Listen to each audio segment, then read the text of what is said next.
Hello and welcome to episode 13 of the Not Too Stuffy Law Show. I'm your host, Attorney Justin St. James.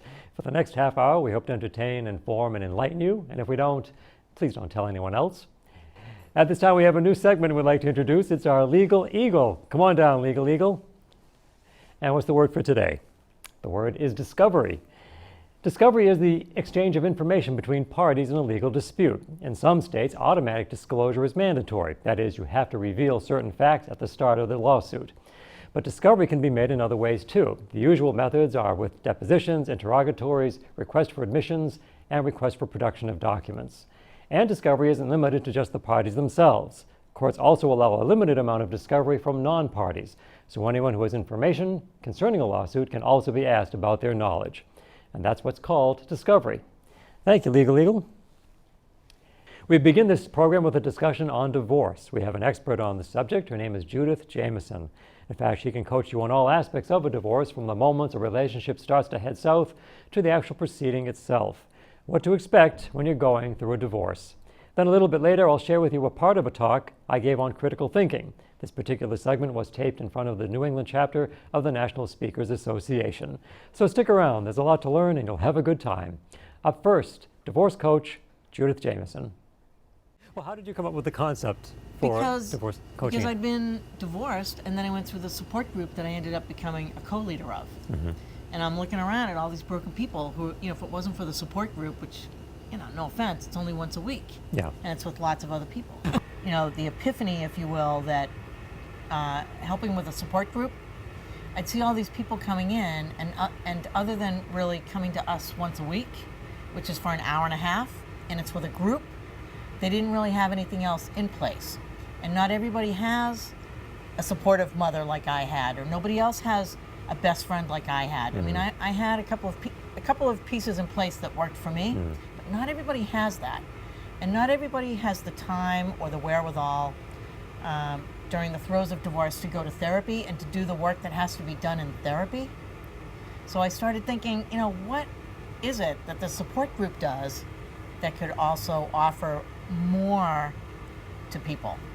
So while I still co-lead a support group, I decided, it just sort of occurred to me that this would be something that could help people a couple of times during the week as opposed to one night a week. And it's one-on-one. Okay.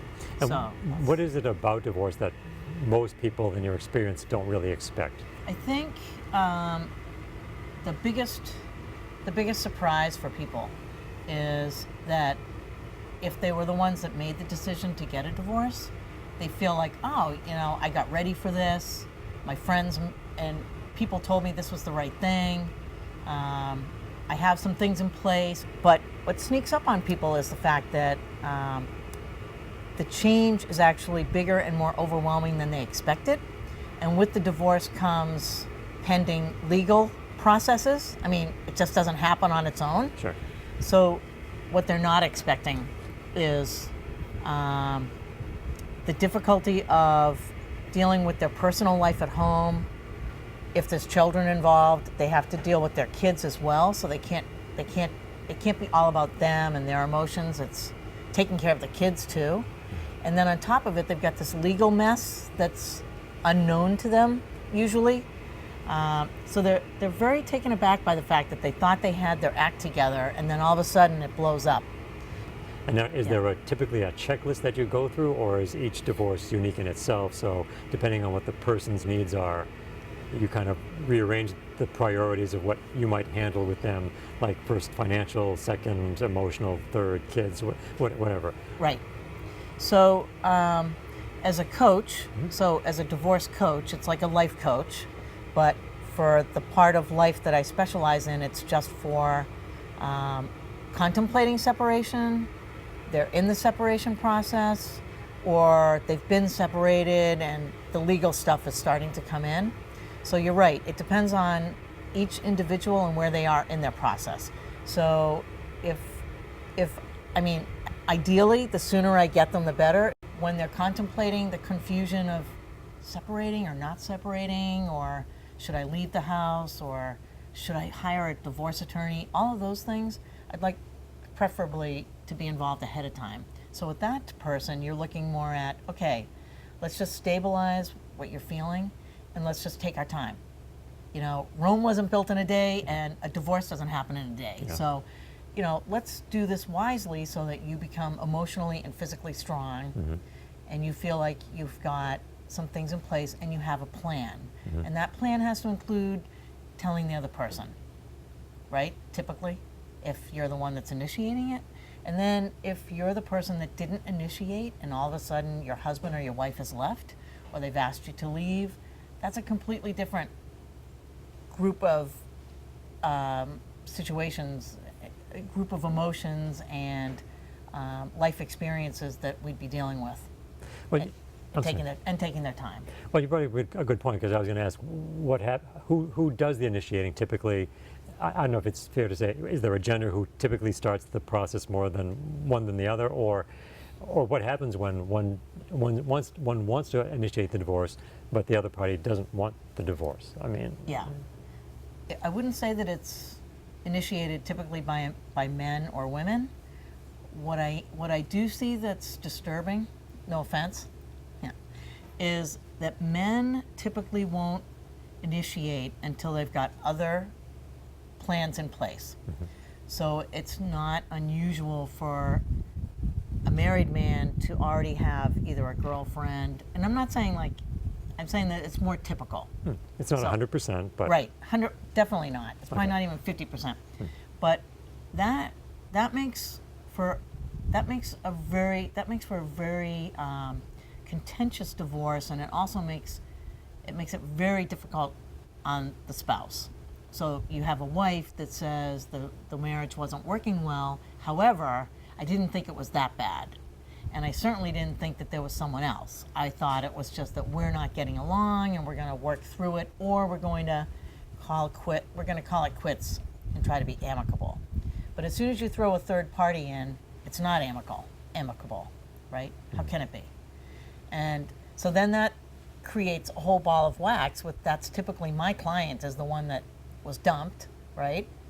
And that when they're devastated, you know, it's like doing a somersault where you can't stop. So you're going down a hill and you're collecting things, right? So if you picture a little ball going down a hill, it's like the husband just kicked the wife down the hill. like a giant snowball. It's a snowball. It starts small, but then it Gets picks bigger, up. right? Yeah. So it gets bigger and bigger. And the problem is, like a snowball, things start sticking.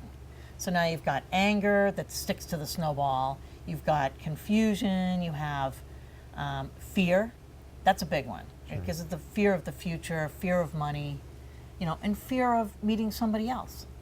Yeah. So or not meeting someone else. Or not meeting somebody else. You know, I definitely see people that, you know, are afraid that they'll be alone for the rest of their lives. So that's a whole other issue that, you know, but my thing is, you know, trying to get over those things and keep them moving forward so that they can get through this as well as possible, if that's if that's a good thing, you know. And I imagine there's also the thought that perhaps the person who's being left behind might think, well, I can still salvage this somehow, that maybe they can still save the marriage even though the other person wants to call it quits. Right, and that is actually an interesting point, because I have seen reconciliation with couples. It's so important to take your time with this. You know, when people rush through things, when you do anything in life, right? Didn't we all learn that from our parents? You know, I mean, if haste makes waste. So if they're moving too quickly, it doesn't allow for the other person to say, oh my gosh, like what an idiot I am. Why did I do that? Or you're right, we should give this a shot. Or, you know, I hadn't really thought that you wanted to go to marriage counseling, so, you know, I'm glad you brought that up. You know, let me think about it. And sometimes that happens. But if you've already gone up and lawyered up, and you've already changed the locks on the door, when you move too quickly in a negative way, for whatever the instinct is, it creates a huge boundary, a barrier that the other person can't come back. So that's such a good point. That's a good reason to stabilize. So it reminds me of growing up when kids learned about crossing the street. They would say, stop, look, and listen before you cross the street. Then use your eyes and ears, and I forget the rest.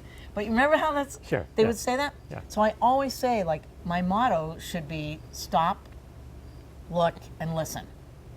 Like, don't move quickly. just don't, you know. And so we're taking our time for, you know, a number of weeks.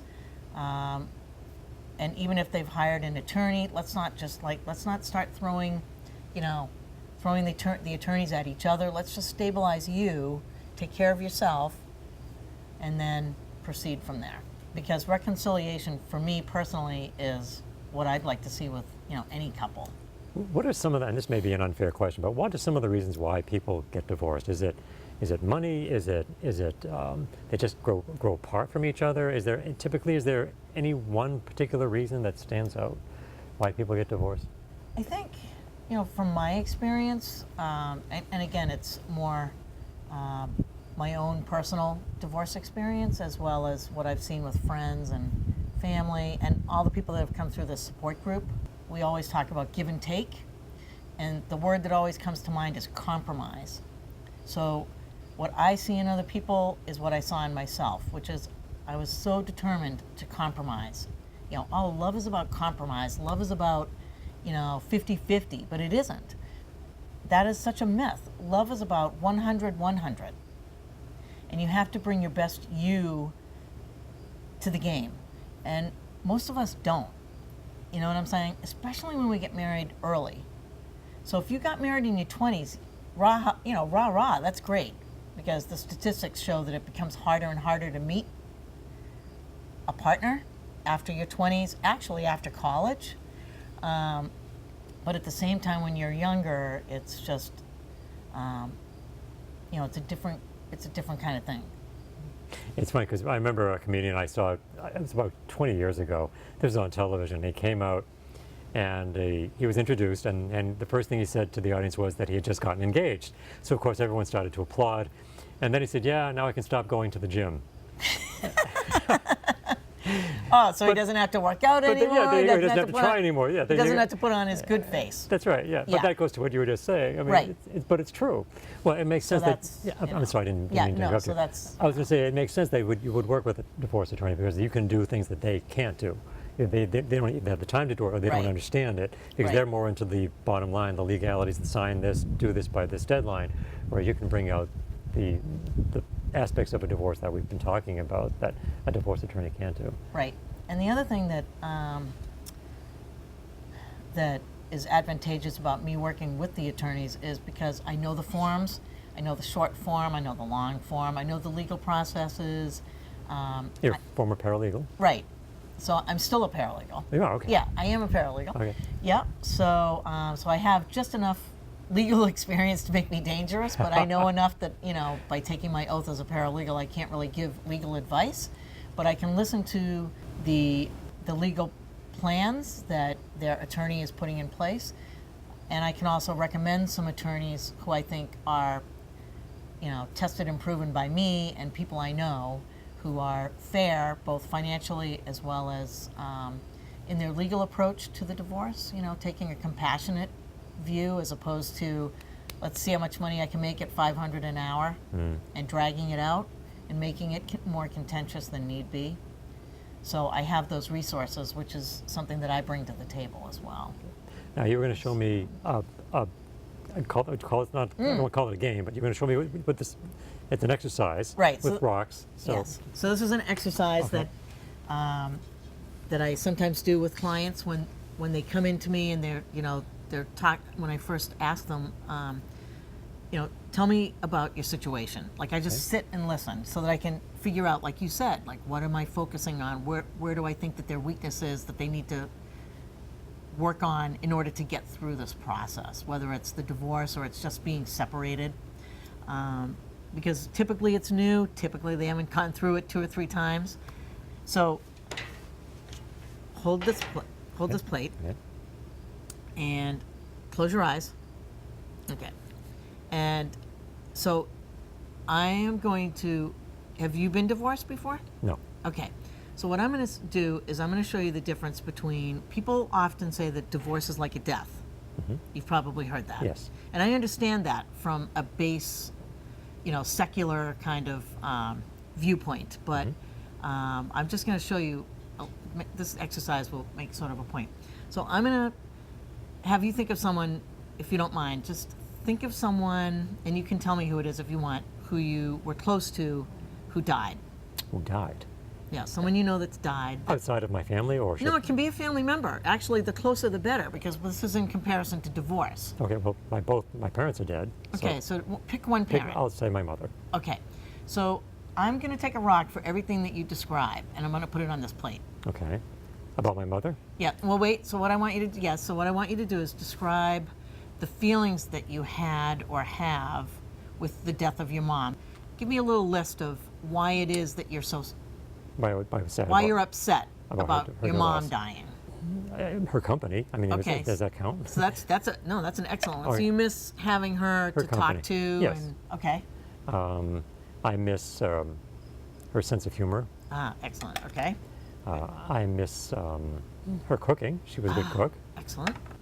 There you go. Okay. Does that about sum it up? Pretty much, yes. Okay. So you can open your eyes. Okay. Wow. Yeah, and that's pretty heavy. Yeah, it is. Right? Yeah. I mean, that's a load. Yeah. Right? So in terms of emotions and feelings of, love and loss, this is quite a bit. This sort of, this really puts sort of a visual to it. So now what I'm going to do is I'm going to ask you to hand me the rocks. When people talk about divorce, divorce is like a death, which I agree with only See, I agree in in concept. one way. Yeah. In one way, it's the death of a dream. Okay, but what I'm going to illustrate is things that a person goes through that, while you may be aware of some of them, you may not be aware of all of them. So, and each time I put a rock, every time. Yeah, so each time you can put a rock on my plate. Okay. So, I'm confused by what's going on. I wasn't expecting this conversation, from my ex-husband regarding actual finality or a pending divorce. I'm angry almost every day because I don't want the marriage to end. I'm feeling at the same time, sometimes I'm really angry, but then, 2 minutes later, I'm really sad, and I find myself, crying a lot. I worry that I will never be, pretty enough or smart enough, or I feel like I'm not pretty enough, I'm not smart enough. Why would my husband not want to be married? So now I feel like I may never meet anybody else because obviously the love of my life dropped me, so why would somebody else want me? Especially because now I have a D on my forehead. I feel like D is for defective. And so I battle with that all day long.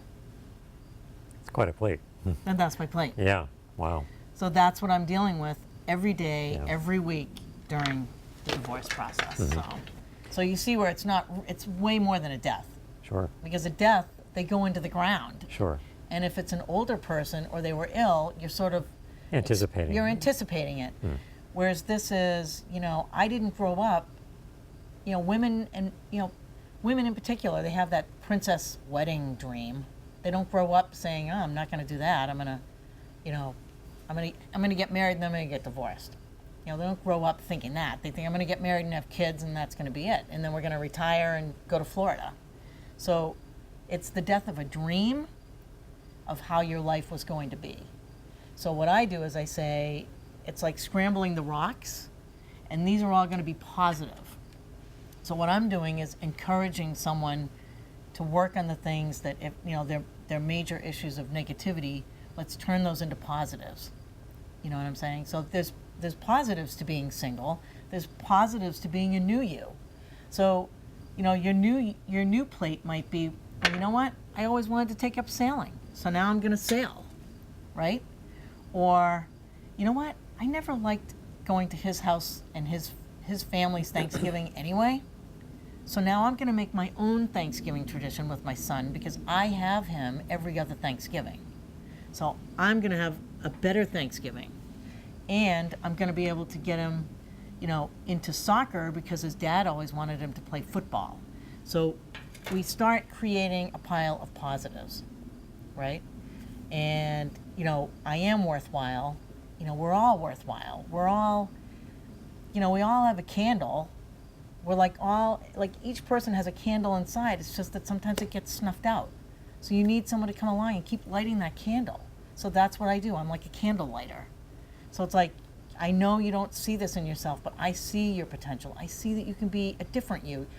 It's not about being better or being richer or being smarter. It's about being a different, newer you. You just don't know it. There's all kinds of cool stuff that you're going to be and the things that you're going to have. They just don't know it yet. You know? You're the light at the end of the tunnel. That's right, but not the bad light. Not the bad, no, the good light. The good light. The light you want to see, not the light with a white robe. Yeah, no. And Yeah, some clouds. That's someone different. Yeah, that's something different. I'm not that light. No, yeah, no. Not that light. I'm the light of positivity. I'm the, lighting your candle. Now, you have a website. I've been to it. It's great. It's a great Yeah. website. I love the layout. Really? I love, Yeah, I love they thanks. do that. Yeah. What is it? Tell people Oh, what it it's is. judithjameson.org. .org. So www.judithjameson.org. Yep. Judith Jameson, so And- Jameson. All right, and phone number? 781-249-1770. All right, very good. Appreciate your time. Great. Thanks, It's been Justin. great. Yeah, thanks for having me. My Great. pleasure. Yeah. My thanks again to Judith Jameson for sitting down with me. One more time, her phone number is 781-249-1770, 781-249-1770, and her website, judithjameson.org. Up next, a quick segment from my talk on critical thinking. Thank you very much. Well, good afternoon, ladies and gentlemen. Thank you for your time. By profession, I'm an attorney, but I'm a nice one.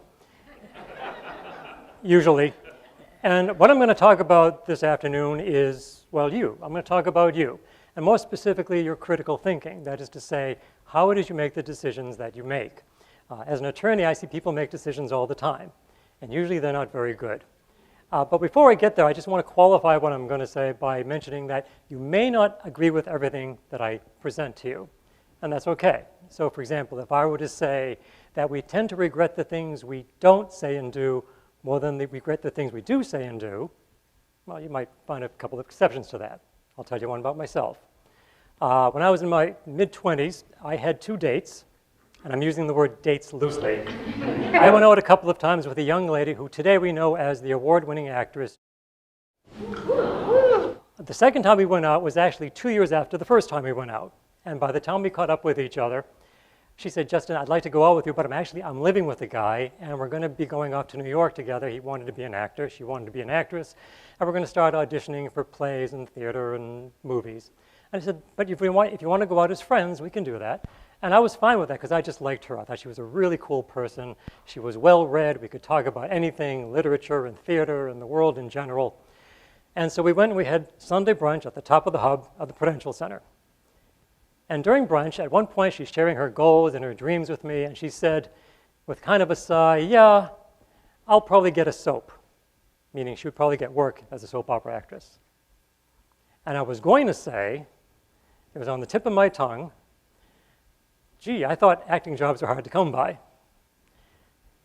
Thank God I didn't say it. But not because she went on to become a big movie star, because I wanted to be positive. I really liked her a lot. I loved what she was doing. I loved her ambition and her energy, and I just wanted to be supportive. Even though I knew I was never going to see her again, I just wanted her to have that moment and to pursue her dreams. So there's an example of not regretting something I didn't say or do. Now, that was a choice I made. That was a decision I made, and it goes back to critical thinking. How do we make the choices that we make in everyday life? Well, our choices come from our freedoms. How free do we feel on a daily basis? The talk that I normally give is, how free are you in a free society? So maybe we should define what is freedom. According to the dictionary, freedom is the lack of necessity, coercion, or constraint in choice or action. The lack of necessity, coercion, or constraint in choice or action. All right, well, let's apply that to the real world. What might freedom mean to you as individuals? Maybe it means money. If you have a lot of money, you have freedom. You can choose what to buy, you can choose what not to buy. How about your health? If you have good health, you have freedom.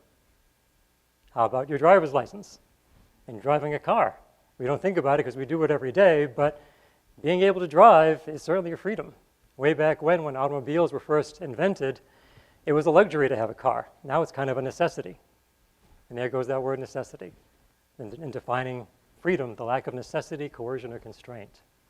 So what I'd like you to do is think about it throughout your day, the choices that you make, and maybe the options that you have. Maybe look at options that perhaps you felt you didn't necessarily have when you were tackling that problem in the first place. Thank you, ladies and gentlemen. Thank you for listening. Thank you for your patience. Thank you for your time. Thank you.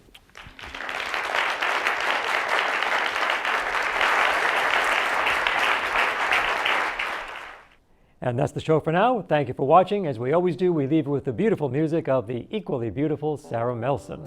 You may find Sarah's music on Amazon, iTunes, eMusic, Facebook, YouTube, and of course, sarahmelson.com. The name of the song is Happy Endings. Until next time, I hope everything you do will come with a happy ending. I'll see you then.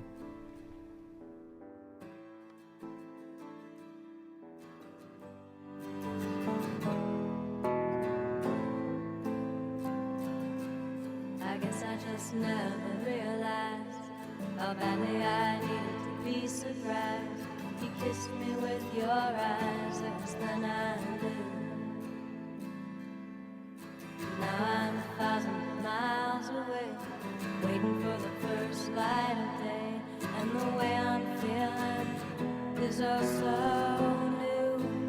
And I believe in happy endings, and I only see the good in you. And I believe the world is worth mending. I think that you do too.